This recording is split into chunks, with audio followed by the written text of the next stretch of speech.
ఒక్కరూ కూడా ప్రశ్నించకూడదు, ఏ ఒక్కరూ రోడ్ల మీదకి రాకూడదు, ఏ ఒక్కరూ చంద్రబాబు నాయుడు గారిని నిలదీయకూడదు అని రాష్ట్ర వ్యాప్తంగా రెడ్ బుక్ పాలన సాగిస్తా ఉన్నారు. రెడ్ బుక్ పాలనలో చంద్రబాబు నాయుడు ఆయన కొడుకు రాష్ట్రంలో రెడ్ బుక్ పాలన వాళ్ళు తెరిచి కక్ష సాధింపు చర్యలు వాళ్ళు చేస్తూ ఉంటే అక్కడి నుంచి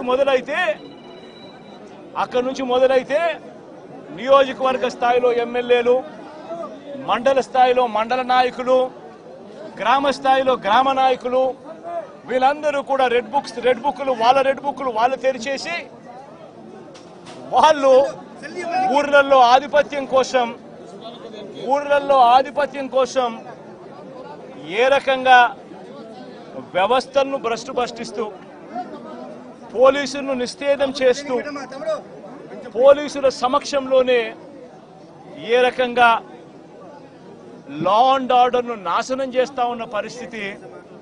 ఈ గ్రామంలో, ఈ సీతారాంపురం గ్రామంలో సుబ్బరాయుడన్న కుటుంబానికి జరిగిన అన్యాయం ఒకసారి గమనిస్తే ఇక్కడే కనిపిస్తుంది.